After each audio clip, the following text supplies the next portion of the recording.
वो अंधकार में भी प्रवीणता से युद्ध करते हैं।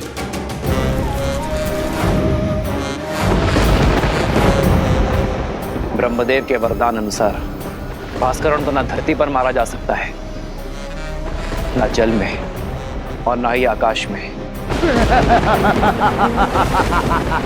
भास्करण का पुत्र संहार दमन, जिसमें सहस्त्रों बैलों का बल है,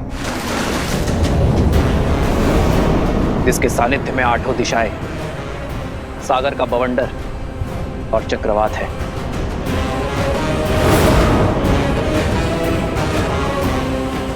केवल यही नहीं राम, साथ ही वो उभयचर भी है, जो जितनी सरलता से थल पर रह सकता है, उतनी ही सहजता से जल में भी जी सकता है। ब्रह्मदेव के वरदान के अनुसार उसकी मृत्यु जल के भीतर ही हो सकती है, वो भी तब जब उसकी श्वास नली काट दी जाए।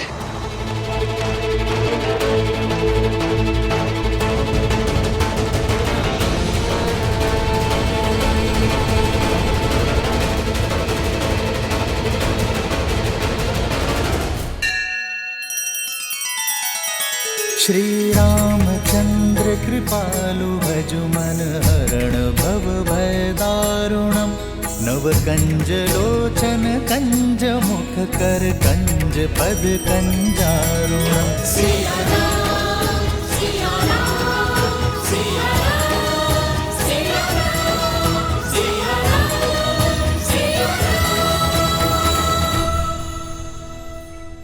मित्र, वानर सेना सज्ज है। इस युद्ध में भी हम आपका साथ देने का सौभाग्य पाएंगे। हाँ प्रभु, इस धर्म युद्ध में हम आपके साथ हैं। आप बस आदेश दीजिए। यह आदेश का नहीं, विदा देने का समय है मित्र। मेरी वानर सेना वनवास में राम और लक्ष्मण की ढाल बनी, किंतु अब यह युद्ध केवल अयोध्या का है। आप सब अतिथि हैं। अपने परिवार के साथ महाभोज का आनंद लीजिए और आनंद होकर किष्किंधा लौटिए। वहां स्वराज्य की स्थापना करना ही आपका उद्देश्य है मित्र। यह युद्ध अयोध्या के राजा राम का है और इसे लड़ने का दायित्व मेरा है।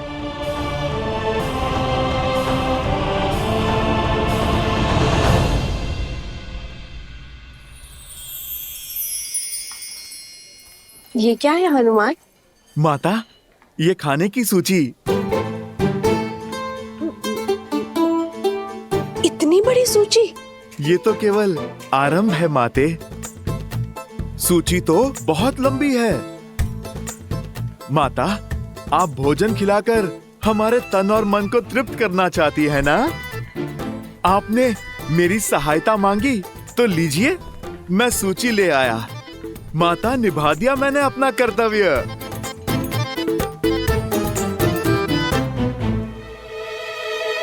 अब तो आप प्रसन्न है ना? हाँ, प्रसन्न हूँ। उर्मिला, चलो शीघ्र अतिशीघ्र भोजन बनाना आरंभ करते हैं।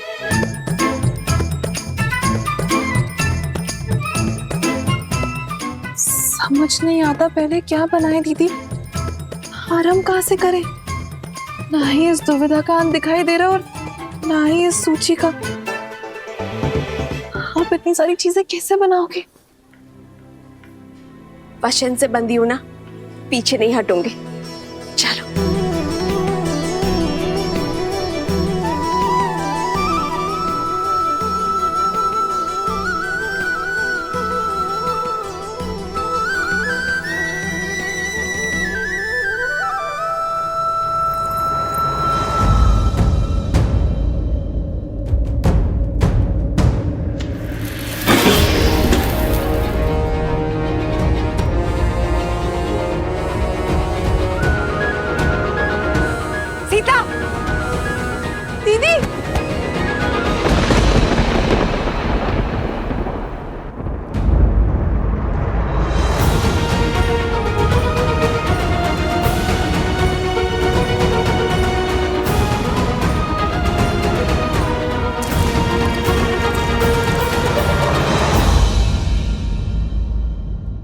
यदि हमें शत्रु के बल का पूरा ज्ञान हो जाए तो समझो ये युद्ध हमने आधा जीत लिया है।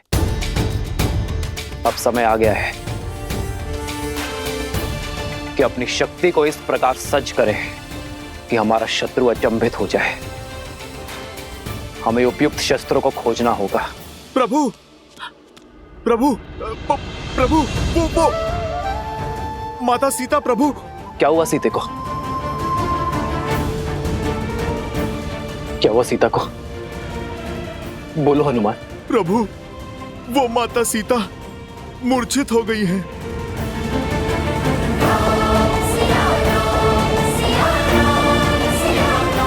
सीते,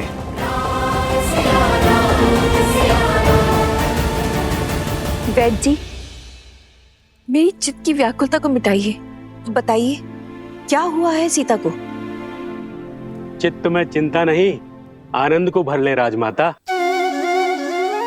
इस धरा पर शीघ्र ही श्री राम के उत्तराधिकारी के नन्हे नन्हे पग पड़ेंगे।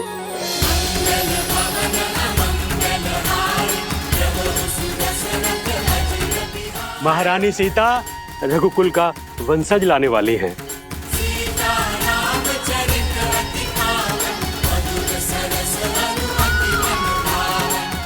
सच? मेरे राम की संतान आने वाली है। आपको कोटि कोटि धन्यवाद।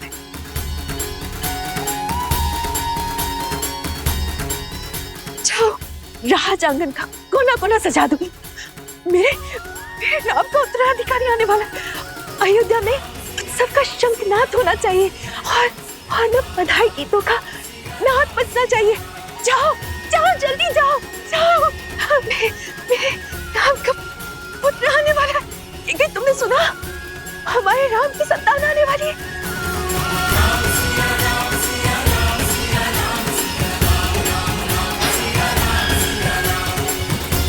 सुनो सुनो सुनो, शुभ समाचार है। महारानी सीता मां बनने वाली है। महारानी सीता मां बनने वाली है।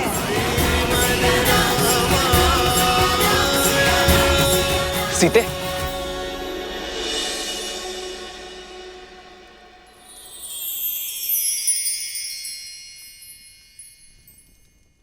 सीते, क्या माँ? सीते, पुत्र को पिता बनने की बहुत बहुत बधाई। मंगल भवन अमंगल हारी, द्रवहु सुदशरथ अजिर बिहारी। राम सिया राम जय जय राम। राम सिया राम जय जय राम। अरे अब भावों में बहती ही रहोगी या तैयारियां भी करोगी? पूरे राजमहल और सारी अयोध्या में उत्साह और उत्सव का रंग भी तो बिखेरना है। चलो चलो सखियों। हो हर्षित रही नगर के लोगा, करहि सकल सुर दुर्लभ भोगा। अब पहले से अधिक ध्यान रखना होगा तुम्हें सीता का। इस अवस्था में पत्नी का संबल और पति का साथ उसका प्रेम ही तो होता है। अहनिसि विधि मनावत रही, श्री रघुबीर चरण रति चाही। चलिए दीदी, अब पत्नी पति को समझाएगी उसे क्या सुविधाएं चाहिए। राम सिया राम सिया राम सिया राम। राम सिया राम सिया राम। राम सिया राम सिया राम सिया राम। राम सिया राम सिया राम।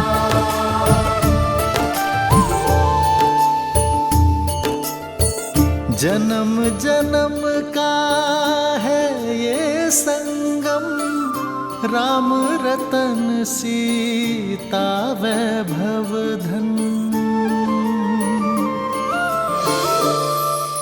सच मांडवी, हम चाचा बनने वाले हैं। भरत भैया, हम चाचा बनने वाले हैं। हाँ लक्ष्मण, अब आएगा आनंद। अब अपने भतीजे के साथ मैं संसार भ्रमण पर निकलूंगा। नहीं नहीं नहीं, वो तुम्हारे साथ रहेगा ना तो विवाद करना सीख जाएगा। मेरा भतीजा तो अपने भरत चाचा का मित्र होगा। भरत भैया, बधाई हो। बधाई हो लक्ष्मण, बधाई हो। आज महाराज दशरथ होते तो राम की संतान का समाचार पाकर फूले नहीं समाते।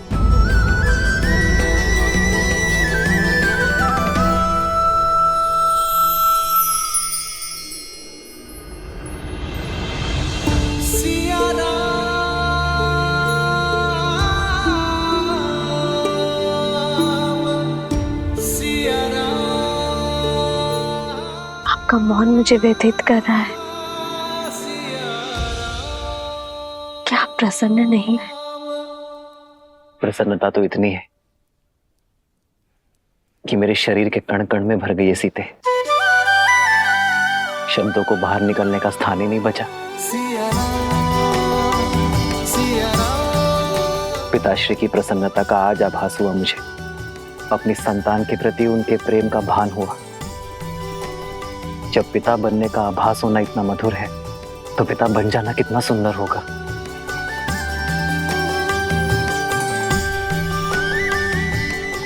जीवन में सदा मेरा साथ और समर्पण दिया है तुमने सीते, किंतु आज उससे बड़ा उपहार देने के लिए तुम्हारा धन्यवाद।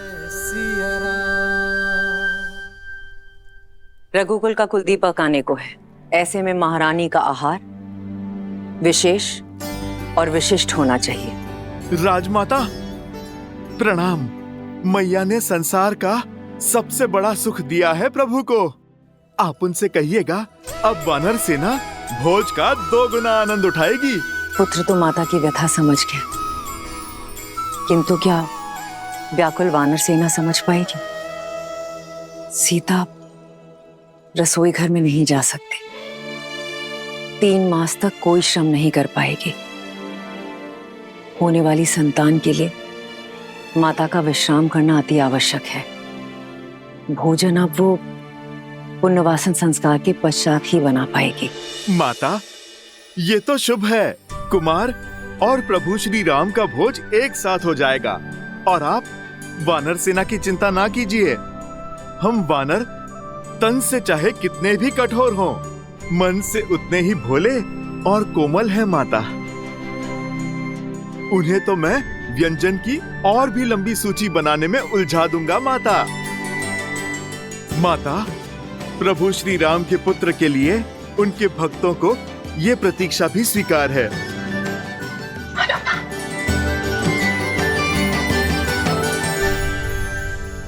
सीते, ये भेंट मेरे और तुम्हारे आने वाले प्रेम प्रतीक के लिए। अच्छा,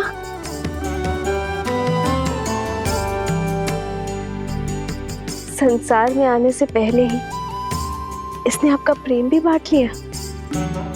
हाँ, मैंने तो बांटा है, पर कदाचित तुम मां बनने के पश्चात मेरे साथ अन्याय ना कर बैठना।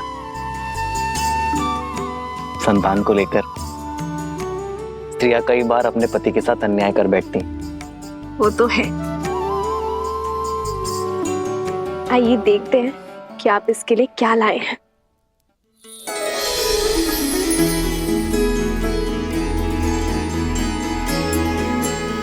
वेद मंत्र के ताड़पत्र, बस? हाँ सीते, क्योंकि अपनी होने वाली संतान में धर्म के बीज बोना ही माता पिता का सबसे बड़ा कर्तव्य है। एक स्त्री को तो जीवन भर उपहार में वस्त्र और आभूषण मिलते हैं, किंतु गर्भावस्था में एक स्त्री के लिए उत्तम भोजन और ये पुस्तक ही सर्वश्रेष्ठ उपहार होता है। इनसे जागी चेतना केवल गर्भवती को ही नहीं, उसके गर्भ को भी धर्म के साथ जोड़ती है। आज जो संस्कार हम अपनी होने वाली संतान में डालेंगे, वही संस्कार इस समाज और इस संसार को उज्जवल बनाएंगे सीते। हमारी ये नई यात्रा आज आरंभ हो चुकी है ये मंत्र और हमारी शिक्षा हमारी होने वाली संतान को उच्च आचरण देंगे। जो धर्म नारी को सर्वोपरि मानता है उनका सम्मान करना सिखाएंगे। नारी माता, बहन, गृहिणी का सम्मान करना अति आवश्यक है सीते। उन पर अन्याय और अत्याचार करना महापाप है। इस विचार का प्रचार और प्रभाव केवल हमारी होने वाली संतान पर ही नहीं, संपूर्ण समाज पर होना चाहिए सीते। आज तक मुझे मिली हर भेंट से अधिक अनमोल आपका दिया ये उपहार है आर्य। इसे पाना मेरा सौभाग्य है और मैं वचन देती हूँ आप हमारी संतान सदा धर्म और न्याय का संस्कार पाएगी, नारी का सम्मान करेंगे और उसका प्रचार और प्रभाव समाज पर डालेगी। राम सिया राम जय जय राम। राम सिया राम जय जय राम।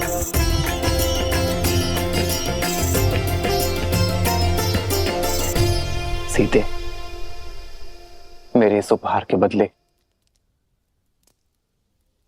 क्या तुम मुझे एक उपहार दोगी? कल जो प्रश्न तुम मुझसे पूछना चाहती थी, क्या उसका उत्तर सुन पाओगी?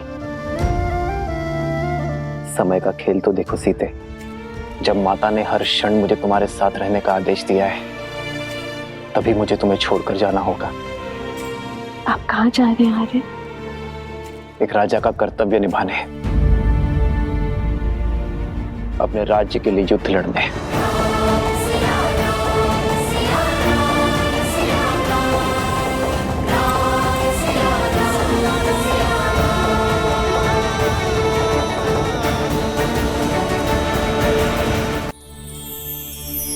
सीते,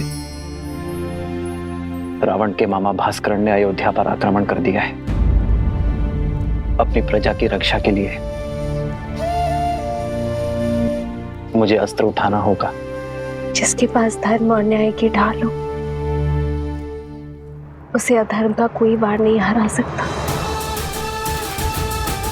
मुझे विश्वास है कि विजय आपकी ही होगी आर्य। और रही बात हमारे साथ की, तो माता पिता का कर्तव्य संतान को भविष्य के लिए सच करना भी तो है ना। इसे धर्म और न्याय के जीते जागते उदाहरण से आपसे सीखना होगा कि ये राजा रामचंद्र का पुत्र है।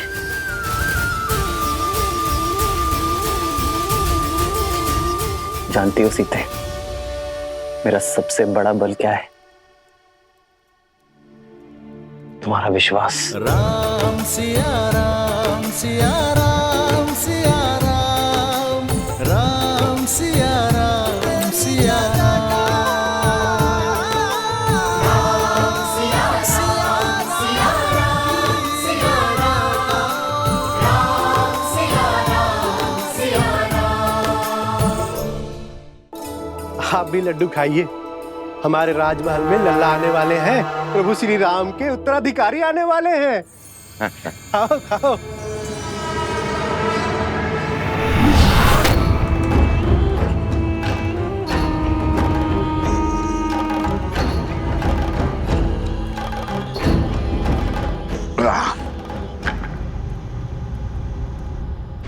भैया, क्या ये सत्य है? श्री राम की संतान होने वाली है?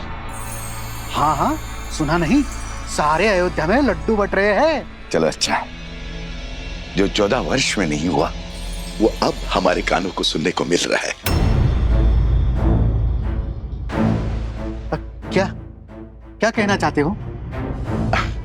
क्षमा करना भैया, वो क्या है ना कि 14 वर्ष से कोई शुभ समाचार मिला नहीं, और अचानक से वनवास से लौटते ही ये संतान की खबर। लड्डू खाओ, लड्डू खाओ।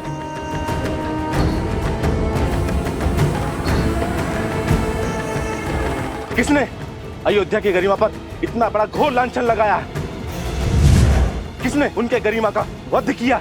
किसने? सामने आओ, अभी मैं उसकी जीवा काट लूंगा। मारो, मारो मुझे, मारो। क्षमा के योग्य नहीं हूं मैं। बचपन में माता मारती थी, बड़ा हुआ तो मित्र मारने लग गए। इस जीवा के कारण ये स्थिर नहीं रहती है, कहीं पे कुछ भी बोल देता हूं मैं। घोर अपराध हो गया, मुझे स्वयं को दंड देना होगा। मैं स्वयं को दंड दूंगा। दंड देना होगा, दंड देना होगा, दंड देना होगा, दंड देना होगा, दंड देना होगा। ए रुको, रुको। अरे क्या कर रहे हो?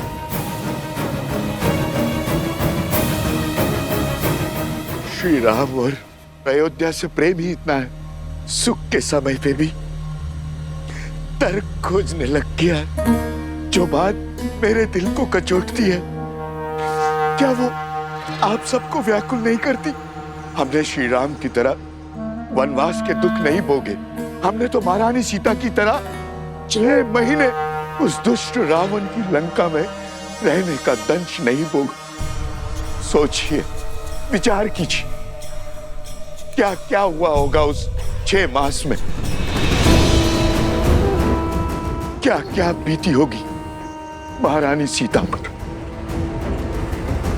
क्या ये विचार आपको व्याकुल नहीं करता?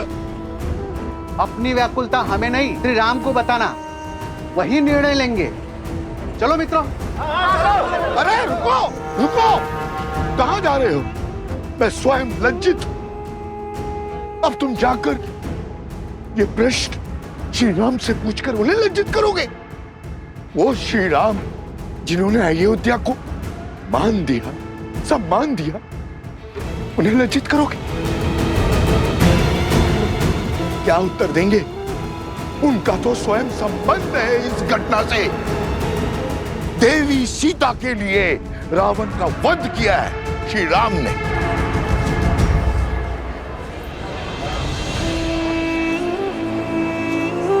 हाँ, यदि शंका है तो किसी धर्मात्मा विद्वान से पूछते हैं। तो फिर मंदिर के पुजारी जी के पास चलते हैं, वो विद्वान भी है और धर्मात्मा भी, वही इसका उचित समाधान देंगे। ये उचित? बिल्कुल। हाँ, क्यों भाइयों? बिल्कुल हाँ, सही हाँ। बोल।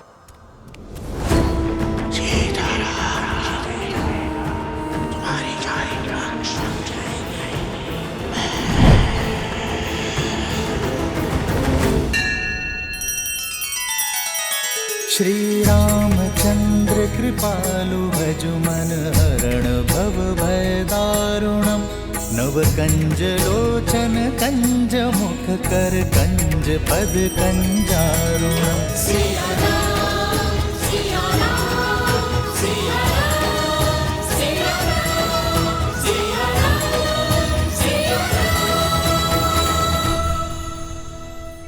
वनवास का वास्तविक अर्थ है अपने नगर से, अपने घर से, अपने सुखों से, गृहस्थ कर्म से पूर्ण संन्यास, यानी ब्रह्मचर्य। श्री राम जैसा पुरुष जिसके मन में धर्म के संस्कार बसते हों, वो वन के वातावरण में संतान को जन्म देके उस संतान को धर्म से वंचित नहीं कर सकता, वो अपना ब्रह्मचर्य नहीं तोड़ सकता। इसीलिए 14 वर्षों में कोई संतान नहीं हुई।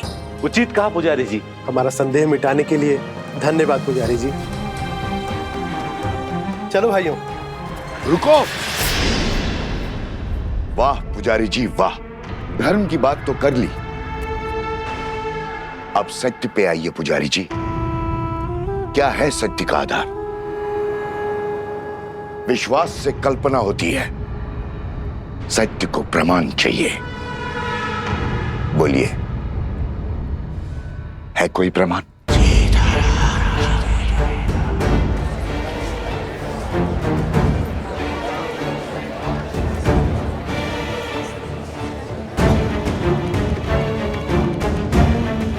क्या हुआ पुजारी जी? सत्य की आंधी ने विश्वास का आवरण उड़ा दिया। अरे अभी समय ही कितना हुआ है वनवास से वापस लौटे हुए। एक ने कही, दूजे ने मानी। बस वही दो ज्ञानी।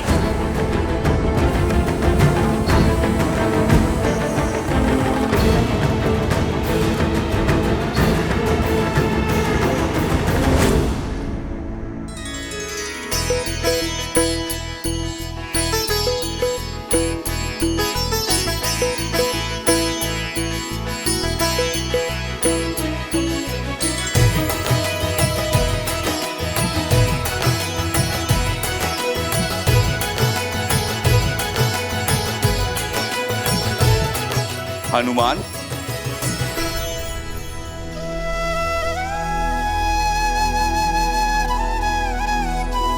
वाह हनुमान, तुमने स्वयं के साथ साथ बाकी सबको भी व्यस्त करके रखा हुआ। प्रभु श्री राम युद्ध के लिए प्रस्थान करेंगे अब। अच्छा है महाराज, मेरा तो बैठे बैठे ये शरीर ही अकड़ गया था। परंतु हनुमान, इस युद्ध में वानर सेना भाग नहीं ले सकती, ये स्वयं श्री राम ने कहा है। आप निश्चिंत रहिए महाराज, मेरे होते वानर वीरों की कमी खलेगी नहीं प्रभु को। हनुमान, तुम समझ नहीं रहे हो। महाराज, मैं तो सब समझ रहा हूँ। बंधन में तो वानर सेना है, प्रभु राम का ये सेवक हनुमान नहीं।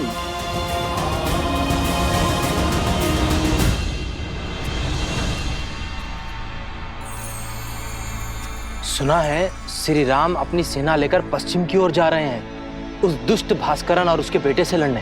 हाँ, आक्रमण तो हुआ है, कदाचित शत्रु बड़ा बली है। अच्छा, राम भास्करन से युद्ध करने जा रहा है। भास्करन से युद्ध तो भरत और लक्ष्मण भी कर सकते हैं, फिर राम स्वयं क्यों जा रहा है, वो भी ऐसे समय में जब सीता गर्भवती है। राम ऐसी मूर्खता क्यों कर रहा है?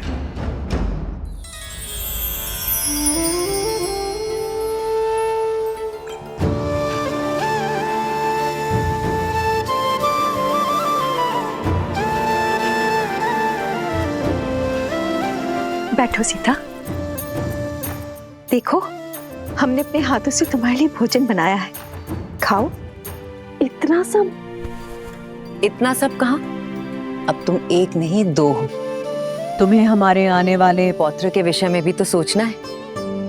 होने वाले शिशु के लिए पोषण अति आवश्यक है, ग्रहण करो।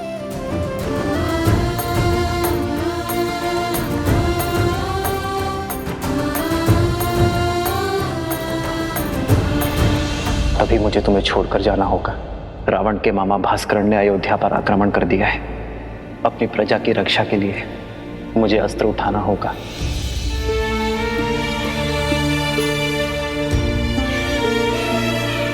देखने भर से पेट नहीं भरेगा पुत्री। माता, मेरा कुछ खाने का मन नहीं।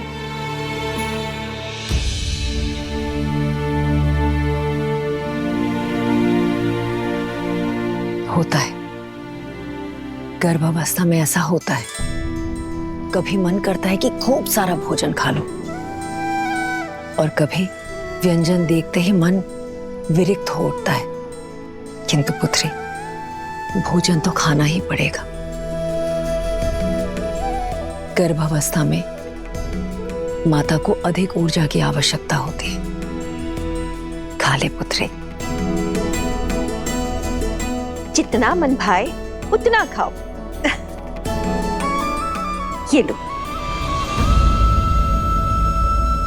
नहीं माँ,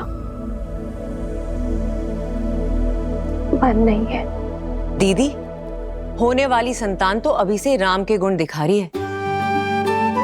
स्मरण है आपको, जब राम छोटा था तो कितनी हट किया करता था। ये भोजन खाना है, वो व्यंजन नहीं करना। रात्रि में उठ उठकर मुझसे व्यंजन बनवाया करता था, और मैं रात्रि में उठ उठकर उसके लिए राजभोग बनाया करती थी। स्मरण है दीदी? हाँ, याद है।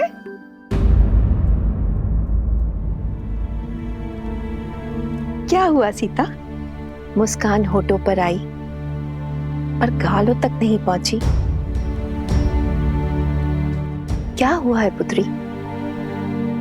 महारानी की जय हो।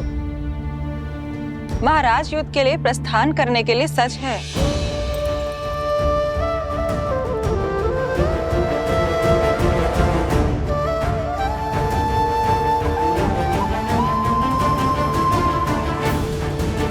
मैं समझी क्यों अनबनी हो तुम। ऐसी दशा में कोई स्त्री नहीं चाहेगी कि उसका पति उससे दूर जाए, पर अभ्यास करना होगा। एक राजा का कर्तव्य है कि संकट में उसकी प्रजा की रक्षा करना, और एक रानी का आभूषण है उसका साहस।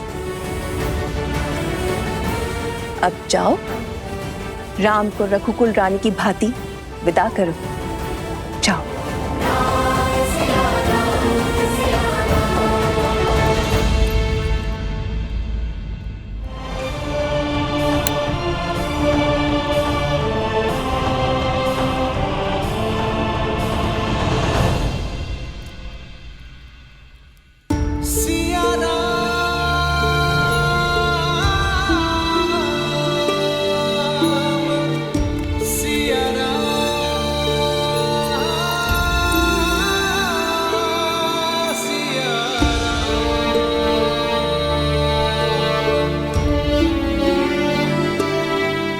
कल जिस विश्वास से मेरे विजय की घोषणा की थी, आज उस मुख पर इतनी चिंता क्यों सीते?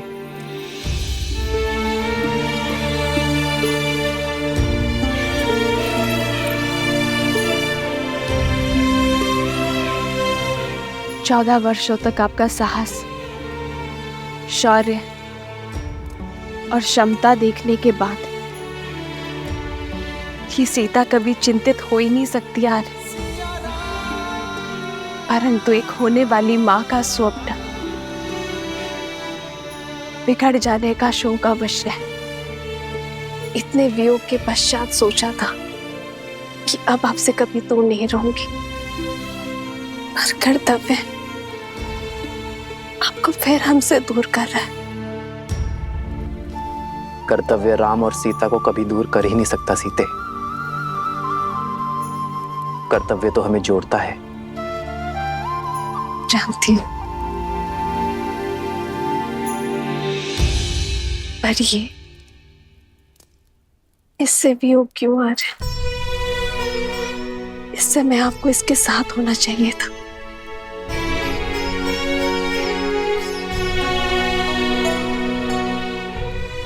सत्य कहते हैं सब, माता बड़ी स्वार्थी होती है। युद्ध पर मैं जा रहा हूं, और चिंता तुम्हें अपनी संतान की है।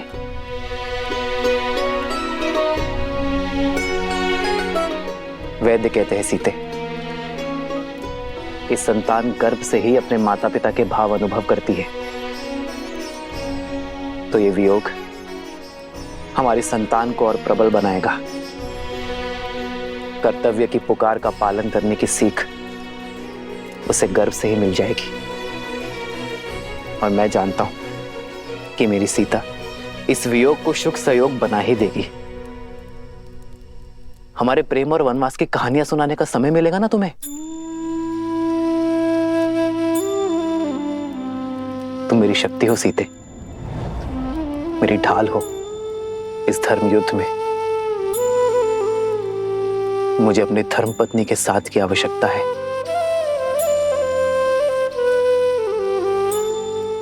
तो ये पल सदा आपके साथ रहेगा आर्य।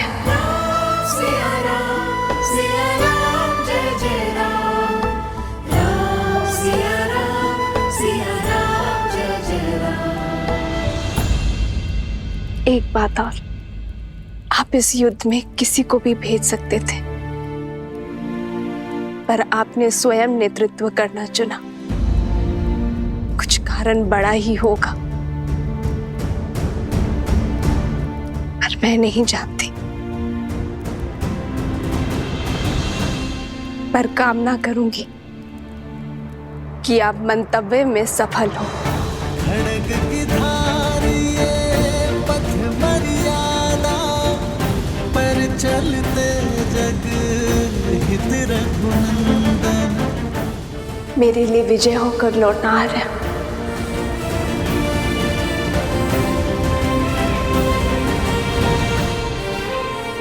इसके लिए शीघ्र आइएगा।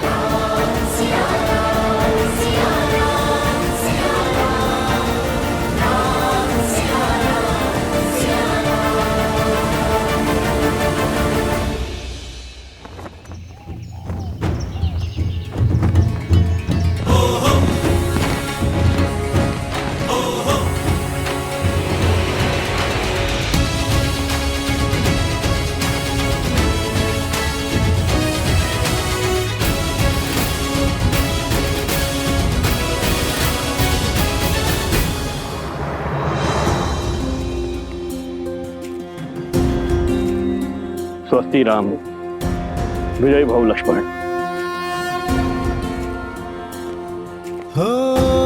होई सोई जो राम रचि राखा, को करी तर बढ़ावे साखा। आपका तेज सूर्य सा दमके।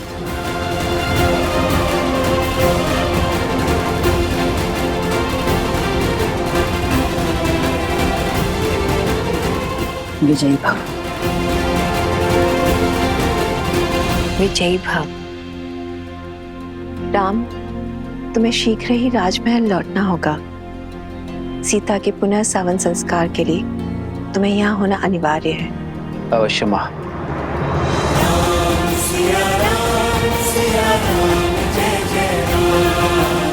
आओ लक्ष्मण।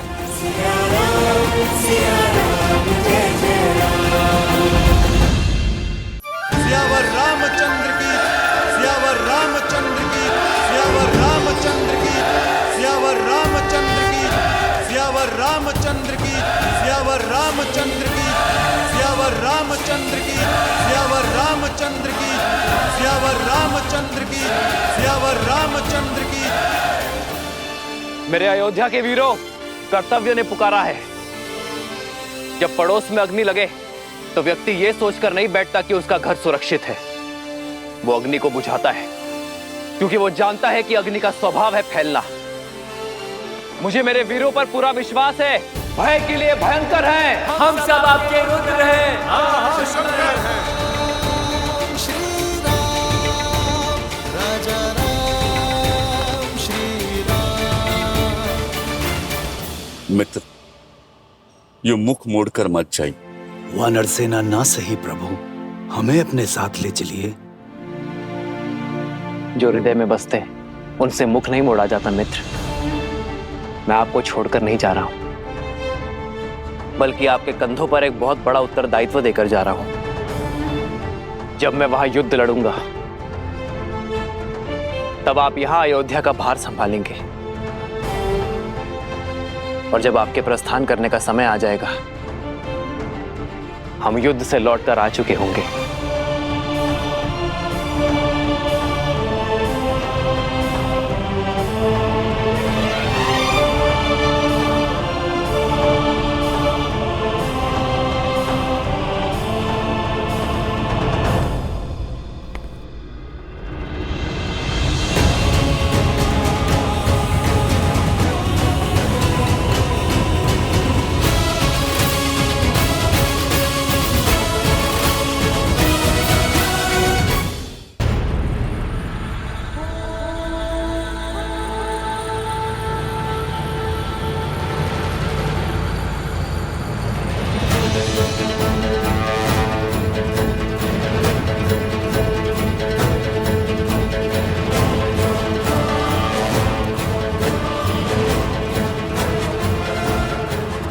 क्या हुआ भैया? सैनिकों के चुनाव में मुझसे कोई भूल हुई? जिस समाज में बालक के हाथ में शास्त्र के बदले शस्त्र हो, वहां असुरों का वास होता है शत्रुघ्न। जीवन भर राष्ट्र सेवा का भार उठाने वाले वृद्ध समाज सेवा पाने के अधिकारी हैं, और जो युवा अभी अभी विवाह के बंधन में बंधे हैं वो भी युद्ध में जाने के योग्य नहीं है। प्रभु, ना मैं बालक हूं, ना मैं वृद्ध हूं, और ना विवाहित। फिर मुझसे राष्ट्र सेवा का सुख क्यों छीन रहे हैं आप? क्योंकि तुम अयोध्या के सैनिक नहीं हो,